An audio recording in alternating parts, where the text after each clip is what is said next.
Good morning, this fine Tuesday. This is the second little meditation on the series God and Randomness.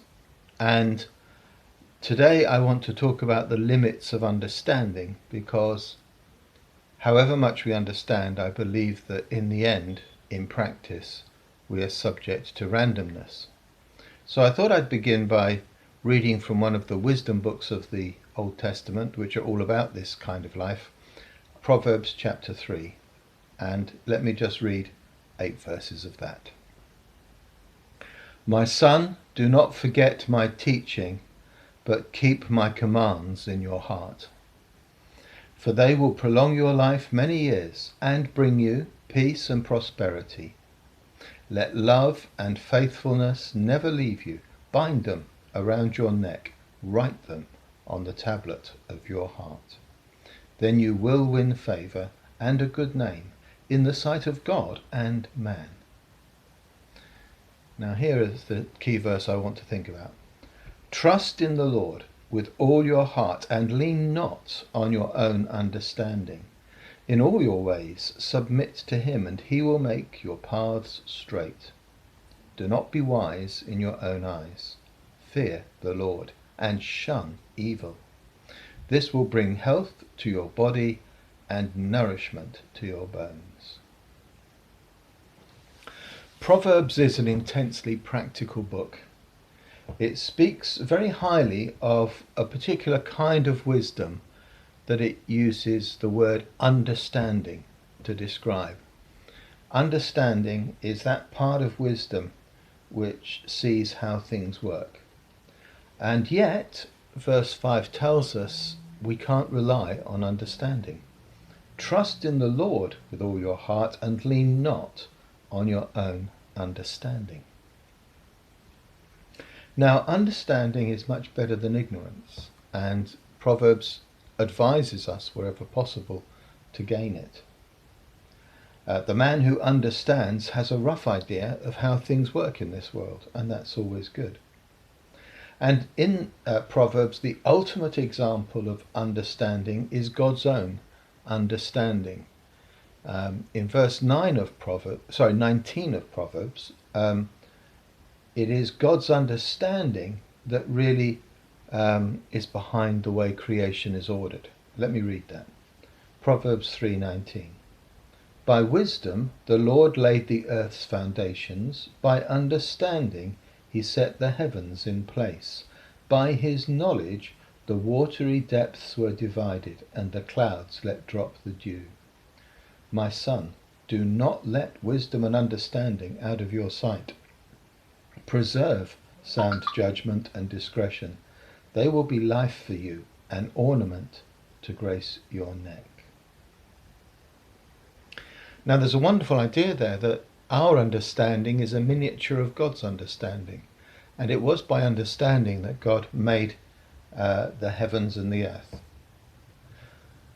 This idea of understanding is to do with being curious about life and not buying into the shallow or conventional explanations of life's mysteries.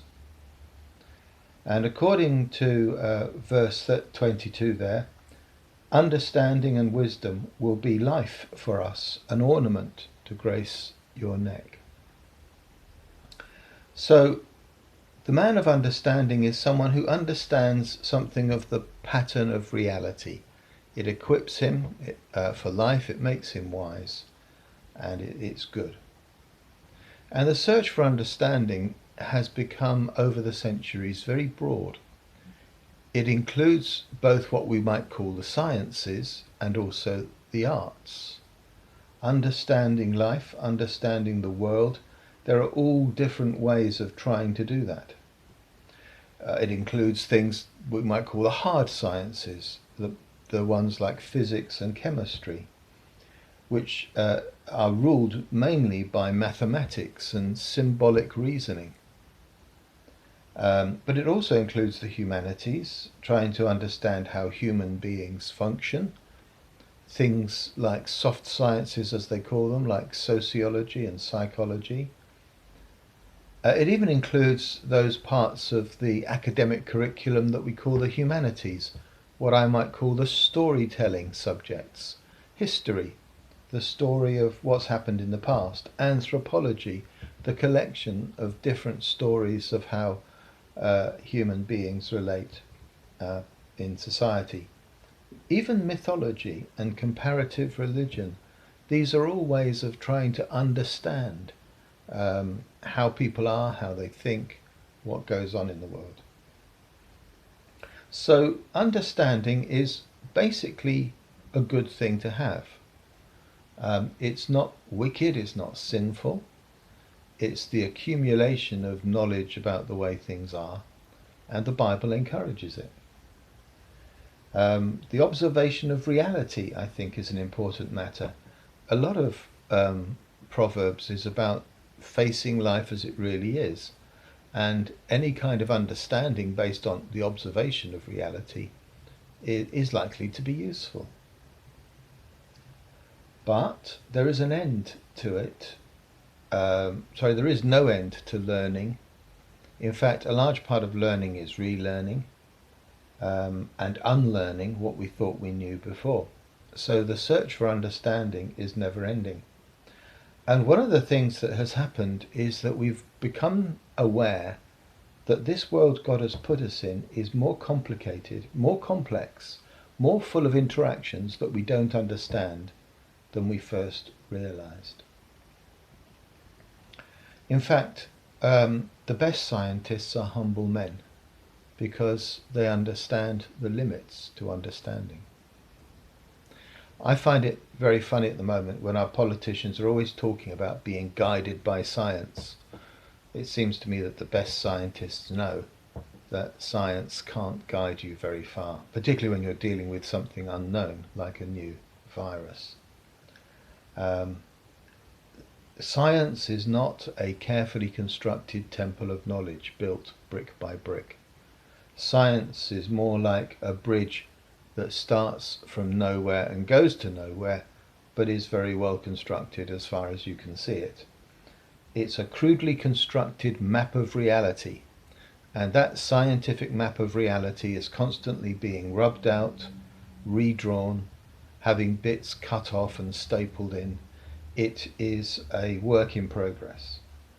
So being guided by science is never going to work. Data-driven decision making, that's a very popular management word. Well, large companies have become bankrupt using data-driven management. Whole nations are in danger when their politicians think it's just a matter of applying data, because complex systems defeat us all the time. Statisticians cannot tell you the future. Data about the past is not a guide to decision making for the future. And however much information you gathered yesterday, that information won't make you smart tomorrow. So wisdom and knowledge don't save us from uncertainty. Wisdom and knowledge don't save us from randomness. In fact, I would argue that the man who really understands knows how much he doesn't know about what will happen next. So, as a guide to life, understanding is helpful but inadequate. So, going back to Proverbs 3:5 then, trust in the Lord with all your heart and lean not on your own understanding, is advice for the man who knows a lot, as well as advice for the man who knows not much at all. In all your ways submit to him, and he will make your paths straight. Your wisdom, your education, your knowledge will not make your paths straight. Submit to God.